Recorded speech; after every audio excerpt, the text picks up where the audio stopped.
Okay, last one for me for today. It looks like the Taycan is doing pretty well. Actually, that's, of course, the new Porsche electric vehicle.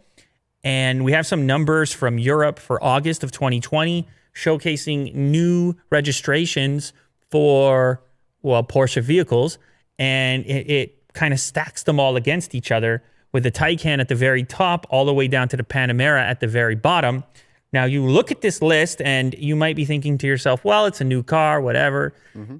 The cool part of the comparison, as Electrek points out, is the Taycan versus the Panamera, because it's the most closely related in terms of the layout of the car. It's a four-door, it's a sedan. They're both very fast performance vehicles. The only difference, or the major difference between the two, would be the electric component versus the gasoline. And if you look at the Panamera, it's down 71% for new registrations in August, for a total of 278 units. The Taycan is at 1,183 new units, way bigger, putting it at the top of the list. It's bigger than the 911, bigger than the Cayenne, bigger than the Macan, and bigger than the 718. Now, if you do combine the two Cayenne models, the coupe and the other one, you would have a bigger number than the Taycan totals, but it would be very close. And so that's big news. It's big news.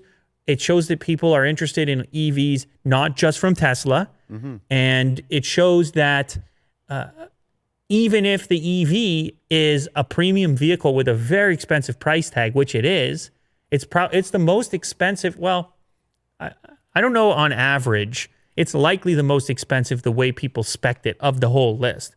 So what happens when companies like Porsche and VW and others are able to deliver similar tech at the lower price points? What happens to the volume and what is it capable of? Or even if Porsche could deliver it in the Cayenne model, do an electric version of that, because as you can see, the Cayenne Coupe also kind of boosted up quite a bit. It's up 29%, and it's a more popular vehicle in general when compared to the sedans from Porsche.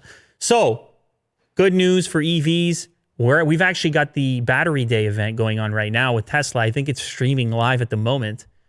Isn't it? Yeah. Which is kind of wild. Look at that timing. So anyway, yeah, the future is happening. The future is now. It's looking up for EVs. And we're going to have a Taycan video very soon as well. So be ready.